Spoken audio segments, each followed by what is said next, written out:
You see the little shit going. That's a video.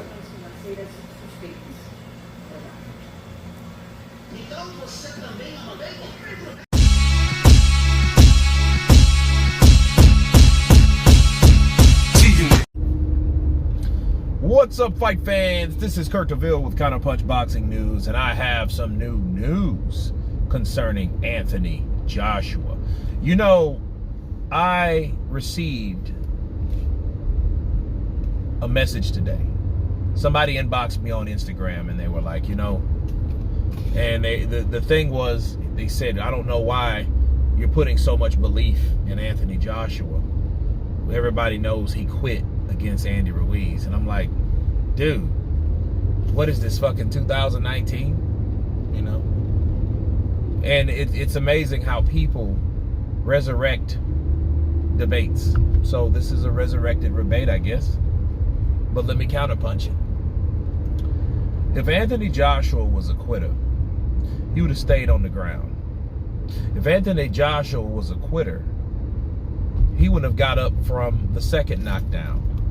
If he was a quitter, he wouldn't have came in from round 3. He wouldn't have reached round 4. He would have quit on the stool. If Anthony Joshua wasn't a quitter, he wouldn't have fought 4 more rounds after that. If Anthony Joshua was a quitter and he had that type of mentality, like a lot of people thought he wasn't a real champion at heart, I'm not going to say any names. But if he didn't have a champion heart and he was this big quitter, he wouldn't have got up.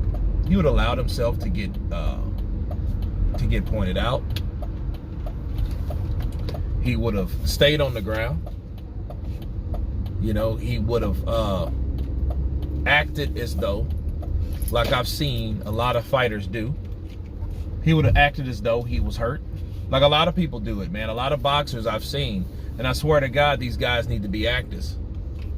You know what I mean? Like, let's say someone gets hit on the belt line, and then the referee then calls it. Then all of a sudden, this massive, excruciating pain comes to their midsection at that point, and they're holding themselves because that's what they're told to do. They're told to fake. They're told to fake because it's easier to do, because it's going in the way that they want it to go. Whereas with Anthony Joshua, he knew he was getting his ass whooped in June of 2019, right? So why didn't he make it just easier on himself and just stay down? I mean, after all, he got knocked down 4 fucking times, right? 4 times. Yeah, the referee stopped it, but at the end of the day, if you look at Anthony Joshua, when they called that fight off, the man was looking down, and everybody was saying, well, why was he looking down like that? They asked him, is he ready? He was like, yeah. Then he stepped up, then he pushed him back, and he looked down, and he was looking down at his what? He was looking down at his mouthpiece. That's the standard protocol. He had his mouthpiece in his mouth. He spit out. But do you know why he spit the fucking thing out? He spit it out to breathe. Okay, there's nothing like a... Look, whenever you train, you're practiced to breathe in through your nose, out through your mouth. That's just the natural flow of things. Air goes in, the nasty carbons go out, right? Now, he spit that mouthpiece out because that man was exhausted, and he wanted some time. But most importantly, the time that he wanted time to breathe. Okay, there's nothing like a mouth, but when you tired, you're not gonna do that. It might get obstructed by certain shit in your nose, right? But when you're breathing, you're taking in that air.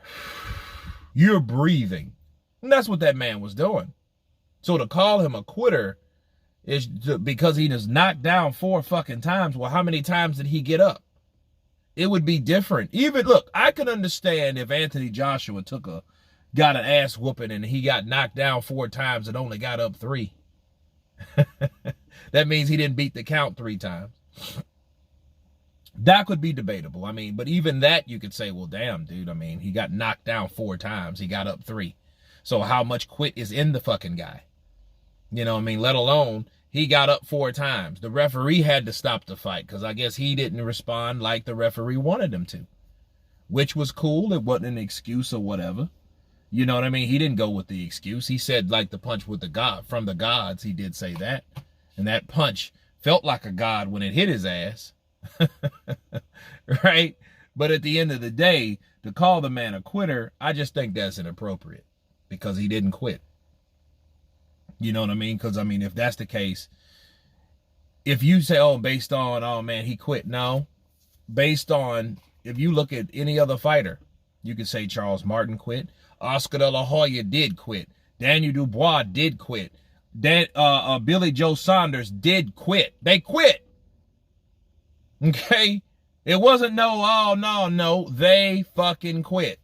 So if you want to hear quitters, yeah, I can tell you quitters.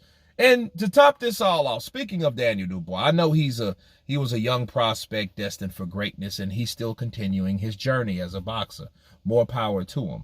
But the man quit. And if Anthony Joshua would have been a quitter, he would have done exactly what Daniel Dubois did. He laid his ass down until the count was over. Then he got up. You know, yes, something was wrong with his eye. It must have scared the living shit out of him. Whatever that sting was in his eye. Shit probably went black for a while. But he took a knee. Okay? He did take a knee. But Anthony Joshua took a knee too, but he got his ass back up because there was nothing that was going to stop him from continuing. Okay, the fight had to be stopped. That's just like calling Deontay Wilder a quitter. We know Deontay Wilder's no fucking quitter. He didn't quit. You know what I mean? So like for people to say quit, I think you guys need to know what the fuck the definition really means. But anyway, that's my counterpunch on the question that was asked to me. Of course, please subscribe. And you guys been counterpunching. Peace.